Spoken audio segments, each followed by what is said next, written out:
শ্যামাচরণ, শ্যামাচরণ!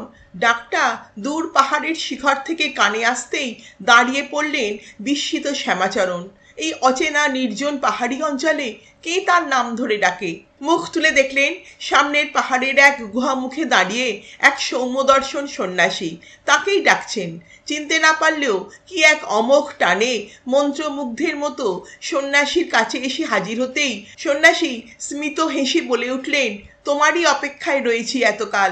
তারপর শ্যামাচরণকে নিয়ে গুহায় প্রবেশ করে বললেন, দেখো তো এগুলো চিনতে পারো কিনা। সবিস্ময়ে শ্যামাচরণ দেখলেন গুহার মধ্যে বিছানো রয়েছে একটা বাঘ ছাল, আর তার ঠিক পাশেই রাখা দণ্ড, কমণ্ডলু আর ধুনি। এরপরই ঘটল এক অবিশ্বাস্য ঘটনা। সন্ন্যাসী তাকে স্পর্শ করা মাত্র যেন এক বিদ্যুৎ প্রবাহ খেলে গেল তার শরীরে, আর সঙ্গে সঙ্গে শ্যামাচরণের মনে পড়ে গেল পূর্বজন্মের সব স্মৃতি।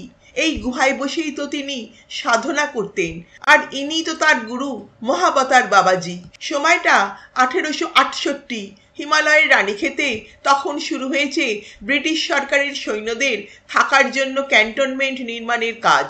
সেই নির্মাণ কাজের দেখভাল করতে পূর্ত বিভাগ পাঠিয়েছে তাদের এক বাঙালি কর্মচারী শ্যামাচরণ লাহিড়ীকে।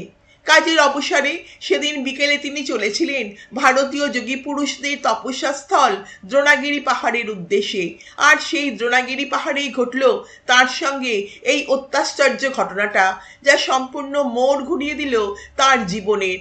ভারতের বহু যুগের বিস্মৃতির অতলে তলিয়ে যাওয়া ক্রিয়াযোগকে পুনরুদ্ধার করে মহাবতার বাবাজি সেই যোগে দীক্ষিত করলেন শ্যামাচরণকে। ক্রিয়াযোগ হলো প্রাণায়ামের এক বিশেষ পদ্ধতি, যার দ্বারা আত্মা মিলিত হতে পারে পরমাত্মার সঙ্গে। প্রতিদিন কাজকর্ম সেরে শ্যামাচরণ যোগ সাধনায় রত হতেন এই গুহায় এসে।